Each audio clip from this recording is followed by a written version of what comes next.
ಸುಹಾಸಿನಿ ವಿಶೇಷ ಕಾರ್ಯಕ್ರಮಕ್ಕೆ ತಮಗೆಲ್ಲ ಸ್ವಾಗತ. ತಮಗೆಲ್ಲ ಗೊತ್ತಿರೋ ಹಾಗೆ ಸುಹಾಸಿನಿಯಲ್ಲಿ ಈಗ ನಾವು ಯೋಗವನ್ನ ಕಲಿಸ್ತಾ ಇದ್ದೀವಿ. ಅದರಲ್ಲೂ ಇವತ್ತು ಹಠಯೋಗವನ್ನ ಕಲಿಯುವಂತಹ ಅವಕಾಶ. ಬನ್ನಿ ಹಾಗಿದ್ರೆ ಇಂದಿನ ಸುಹಾಸಿನಿಯನ್ನ ಆರಂಭಿಸೋಣ. ಆರೋಗ್ಯಕ್ಕೆ ಯೋಗ.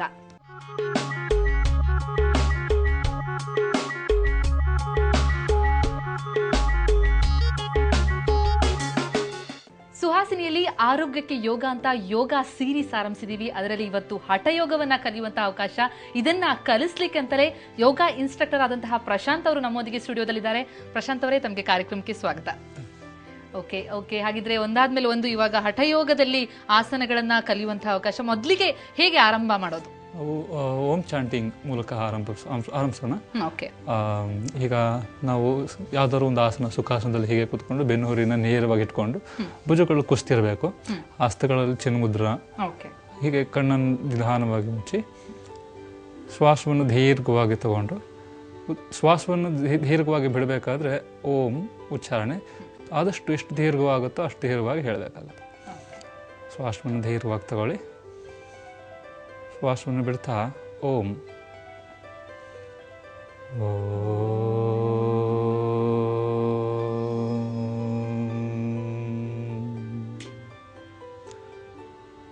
ಓಂಕಾರದ ತರಂಗಗಳನ್ನು ದೇಹದಲ್ಲಿ ಹಾಗೆಯೇ ಹರಡುತ್ತಿರುವುದನ್ನು ಗಮನಿಸ್ತಾ ನಿಧಾನವಾಗಿ ಕಣ್ಣುಗಳನ್ನು ಬಿಡಬೇಕು. ಹೀಗೆ ನಾವು ಪ್ರಥಮವಾಗಿ ಓಂಕಾರಗಳನ್ನು ಸ್ಟಾರ್ಟ್ ಮಾಡೋದು. ನಂತರ ನಾವು ಲೂಸ್ನಿಂಗ್ ಎಕ್ಸಸೈಸ್, ಸೂಕ್ಷ್ಮ ವ್ಯಾಯಾಮ ಶುರು ಮಾಡ್ಕೊಳ್ಳೋಣ. ಸೂಕ್ಷ್ಮ ವ್ಯಾಯಾಮಕ್ಕೆ ನಾವು ದಂಡಾಸನ ಅಂತ ಹೇಳ್ತೇವೆ. ನಿಧಾನವಾಗಿ ಎರಡು ಕಾಲುಗಳನ್ನು ಮುಂದೆ ಇಟ್ಟು ಹೀಗೆ, ಇದು ದಂಡಾಸನ ಸ್ಥಿತಿ. ಎರಡು ಹಸ್ತಗಳು ನೆಲದ ಮೇಲೆ ಇರಬೇಕು, ಭುಜಗಳು ನಿಧಾನವಾಗಿ ಕುಸ್ತಿರಬೇಕು. ಈ ಸ್ಥಿತಿ ದಂಡಾಸನ. ದಂಡಾಸನ ಸ್ಥಿತಿಯಿಂದ ನಾವು ಶಿಥಿಲ ದಂಡಾಸನಕ್ಕೆ ಬರಬೇಕು. ಹೀಗೆ ಹಸ್ತಗಳು ಹಿಂಭಾಗ ಮತ್ತು ಎರಡು ಕಾಲುಗಳು ವಿಶ್ರಮಿಸಬೇಕು, ಪಾದಗಳು ವಿಶ್ರಮಿಸಬೇಕು. ಈಗ ನಾವು ಸೂಕ್ಷ್ಮ ವ್ಯಾಯಾಮದಲ್ಲಿ ಎಲ್ಲ ಜಾಯಿಂಟ್ಸ್ಗಳಿಗೆ ವ್ಯಾಯಾಮಗಳು ಕೊಡ್ತೇವೆ. ನಾವು ಶುರು ಮಾಡೋದು ಪಾದ, ಅಂದರೆ ಪಾದಾಂಗುಲಿ ನಮನ ಅಂತ ಸಂಸ್ಕೃತದಲ್ಲಿ ಕರೀತೇವೆ. ಸೊ ಅದಕ್ಕೆ ಟೋ ಜಾಯಿಂಟ್ಸ್. ಟೋ ಜಾಯಿಂಟ್ಸ್ ಬೆಂಡಿಂಗ್, ಅಂಗುಲಿಗಳನ್ನು ನಾವು ನಿಧಾನವಾಗಿ ಮಡಿಸ್ತಾ ಉಸಿರನ್ನು ಸಹಜವಾಗಿ ಆಗ್ತಾರೆ. ಅದನ್ನು ಎರಡೆರಡು ಕ್ರಿಯೆಗಳನ್ನು ಮಾಡ್ತಾ ಹೋಗೋಣ. ಹೀಗೆ ನಿಧಾನವಾಗಿ ಹಾಗೂ ನಿಧಾನವಾಗಿ 5 ರಿಂದ 10 ಸರಿ ಮಾಡ್ತಾ ಹೋಗಬಹುದು. ಪಾದಾಂಗುಲಿಗಳನ್ನು ನಮನ. ಇದಾದ ನಂತರ ಗುಲ್ಫ್ ನಮನ. ಗುಲ್ಫ್ ಅಂದರೆ ನಮ್ಮ ಕೀಲು, ಹಿಮ್ಮಡಿಯ ಕೀಲು. ಈ ಕೀಲನ್ನು ಹೀಗೆ ಮುಂದಕ್ಕೆ ಮತ್ತು ಹಿಂದಕ್ಕೆ ಸಹಜ ಉಸಿರಾಟದೊಂದಿಗೆ ಹಿಂದಕ್ಕೆ ಹಾಗೂ ಹಿಂದಕ್ಕೆ. ಇದನ್ನು ಕೂಡ 5 ರಿಂದ 10 ಸರಿ ಮಾಡ್ತಾ ಹೋಗಬೇಕು. ನಂತರ ಆರಾಮ ಸ್ಥಿತಿಯಲ್ಲೇ ನಾವು ಮೊಣಕಾಲನ್ನು ಮಡಚಿ ಎರಡೂ ಕೈ ಬೆರಳುಗಳನ್ನು ಮೊಣಕಾಲಿನ ಅಡಿಯಲ್ಲಿ ಸೆಳೆದು ಹೀಗೆ ನಿಧಾನವಾಗಿ ನೇರ ಮತ್ತೆ ಮಡ್ತಾ ಹೋಗೋದು. ಇದನ್ನು ಕೂಡ 5 ರಿಂದ 10 ಸರಿ ಮಾಡ್ತಾ ಹೋಗಬೇಕು. ಅಂದ್ರೆ ಹಂತ ಹಂತವಾಗಿ ಇಡೀ ಬಾಡಿಯನ್ನ ಲೂಸ್ ಮಾಡಿ ಆಸನಕ್ಕೆ ರೆಡಿ ಮಾಡುವಂಥದ್ದು. ಖಂಡಿತ. ನೆಕ್ಸ್ಟ್ ಶ್ರೂನಿ ಅಂತ ಹೇಳ್ತೇವೆ, ಹಿಪ್ ಜಾಯಿಂಟ್ಗಾಗಿ.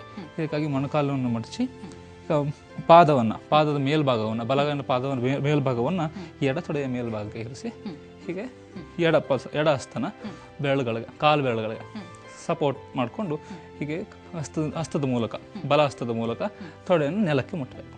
ಎಷ್ಟಾಗುತ್ತೋ ಅಷ್ಟು ಉಸಿರನ್ನ ಬಿಡ್ತಾ ತಗೊಳ್ಳುವಂಥದ್ದು. ಇದು ಸಹಜವಾಗಿ ಉಸಿರಾಟ ಆಗ್ತದೆ. ಪ್ರಥಮವಾಗಿ ಮಾಡ್ತಾ ಇದ್ದು ಕನ್ಫ್ಯೂಸ್ ಆಗ್ಲಿಕ್ಕೆ ಸಾಧ್ಯತೆ ಇರುತ್ತೆ. ಹಾಗಾಗಿ ಸಹಜವಾಗಿ ಮಾಡ್ತಾ ಇದ್ರೆ ತೊಂದರೆಗಳೇನು ಆಗ್ಲಿಕ್ಕಿಲ್ಲ.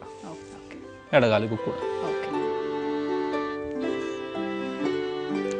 ಇದಕ್ಕೆ ಅರ್ಧ ತಿಥಿಲಿಯ ಆಸನ ಅಂತ ಹೆಸರು. ನೆಕ್ಸ್ಟ್ ಪೂರ್ಣ ತಿಥಿಲಿಯ ಆಸನ. ಹಾಗೆ ಮತ್ತೆ ಶಿಥಿಲ ದಂಡಾಸನಕ್ಕೆ ಬಂದು ಎರಡೂ ಮೊಣಕಾಲುಗಳನ್ನು ಮಡಿಸಿ ಎರಡು ಪಾದಗಳನ್ನು ಹೀಗೆ ಮುಡಿಸ್ಬೇಕು.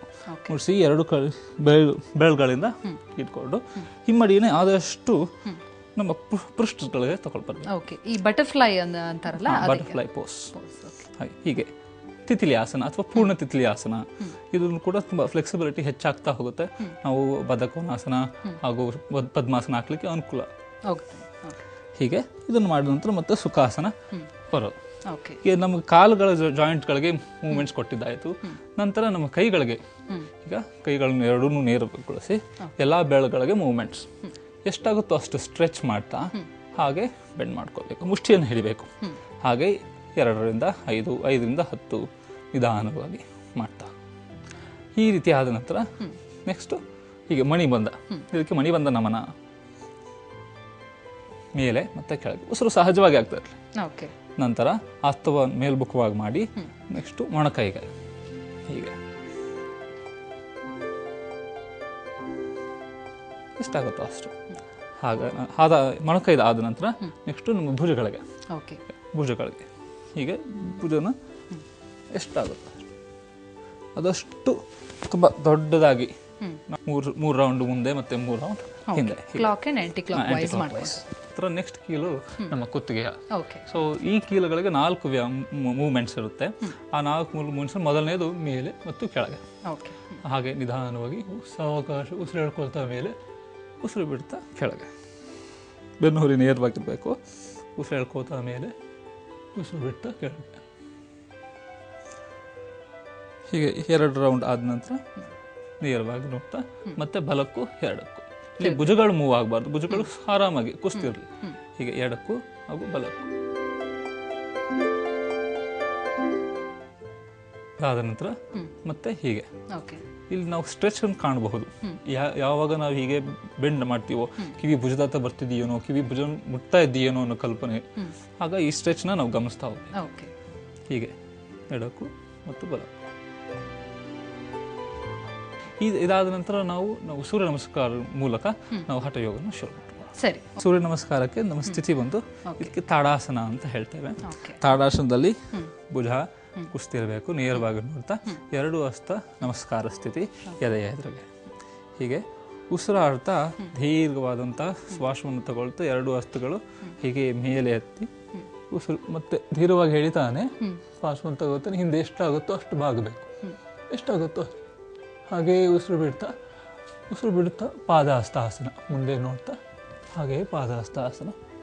2 ಹಸ್ತಗಳು ಪಾದಗಳ ಪಕ್ಕದಲ್ಲಿ, ಹಾಗೆ ಉಸಿರು ತಗೋತಾ ಎಡಗಾಲು ಹಿಂದೆ. ಅಶ್ವಸಂಚಾಲನ ಆಸನ. ಹೀಗೆ ಎಷ್ಟಾಗುತ್ತೋ ದೀರ್ಘವಾಗಿ ಉಸಿರು ಹೇಳ್ಕೋತಾ ಮತ್ತೆ ಉಸಿರು ಇಟ್ಕೊಂಡು ಉಸಿರನ್ನು ಹೊಳ್ಕೋಬೇಕು. ಕುಂಭಕ. ಇದಕ್ಕೆ ಚದುರಂಗ ನಮಸ್ಕಾರದಲ್ಲಿದ್ದು ನಂತರ ಹಾಗೆ ಮೊಣಕಾಲನ್ನು ಬಿಟ್ಟು ಉಸಿರು ಬಿಡ್ತಾ ಶಶಾಂಕಾಸನದಲ್ಲಿ ನಾವು ವಿಶ್ರಮಿಸ್ಕೋಬೇಕು. ಶಶಾಂಕಾಸನದಲ್ಲಿ ಸಹಜ ಉಸಿರಾಟ ಆಗ್ತಾ ಇರಲಿ. ಹೀಗೆ ಉಸಿರಾಟ ಆಗ್ತಾ ಇದ್ದ ನಂತರ ಉಸಿರು ಬಿಟ್ಟು ಪೂರ್ತಿಯಾಗಿ ಉಸಿರನ್ನು ಇಟ್ಕೊಂಡು ಹೀಗೆ ಅಷ್ಟಾಂಗ ನಮಸ್ಕಾರಕ್ಕೆ ಬರಬೇಕು. ಮೊಣಕಾಲು, ಎದೆ, ಹಸ್ತಗಳು ಮತ್ತು ಗದ್ದ ಇಷ್ಟು ನೆಲಕ್ಕೆ ಮುಟ್ಟಿರ್ಬೇಕು. ಉಸಿರು ಹೇಳ್ಕೊಡಿ, ದೀರ್ಘವಾದಂಥ ಉಸಿರು. ಮತ್ತೆ ಉಸಿರು ಬಿಡ್ತಾ ಭುಜಂಗಾಸನ ಆದ ನಂತರ ಪರ್ವತಾಸನ. ಇಲ್ಲಿ ಆದಷ್ಟು ಹಿಂದೆ ಮೊಣಕಾಲು ನೇರ ಇರಬೇಕು, ಮೊಣಕೈ ನೇರ ಇರಬೇಕು, ನೆತ್ತಿ ನೆಲಭಾಗವನ್ನು ನೋಡ್ತಾ ಇರಲಿ. ನಂತರ ಮತ್ತೆ ಶಶಾಂಕಾಸನ, ಮೊಣಕಾಲನ್ನು ನೆಲಕ್ಕೆ ಹೂರಿ ಮಧ್ಯದಲ್ಲಿ ರೆಸ್ಟ್ ಕೊಟ್ಟ. ಹೌದು, ಶಶಾಂಕಾಸನದಲ್ಲಿ ಯಾವಾಗಲೂ ಉಸಿರಾಟ ಸಹಜವಾಗಿರಬೇಕು. ನಂತರ ಉಸಿರಾಟ ತಗೊಳ್ತಾನೆ, ಉಸಿರು ಹೇಳ್ಕೊಳ್ತಾನೆ, ಎಡಗಾಲು ಮುಂದೆ ಇಡ್ತಾ ಅಶ್ವಸಂಚಾಲನಕ್ಕೆ. ಅಶ್ವಸಂಚಾಲನ, ಉಸಿರು ಬಿಡ್ತಾ ಪಾದಹಸ್ತಾಸನ, ಮತ್ತೆ ಉಸಿರು ಹೇಳ್ಕೊಳ್ತಾ ಪ್ರಾಣಾಯಾಮಾಸನ. ಹಠಯೋಗದಲ್ಲಿ ಈಗ ನಾವು ಇಡೀ ಬಾಡಿಯನ್ನ ಫ್ಲೆಕ್ಸಿಬಲ್ ಮಾಡಿಕೊಂಡು ಸೂರ್ಯ ನಮಸ್ಕಾರ ಮಾಡಿ ಆರಂಭಿಸಿದ್ದಾಗಿದೆ. ಇನ್ನೂ ಸಾಕಷ್ಟು ಆಸನಗಳನ್ನ ನಿಮಗೆ ಕಲಿಸ್ಕೊಡೋದಿದೆ ವೀಕ್ಷಕರೇ. ಅದಕ್ಕೂ ಮುನ್ನ ಸುಹಾಸಿನಿಯಲ್ಲಿ ಒಂದು ಪುಟ್ಟ ಬ್ರೇಕ್.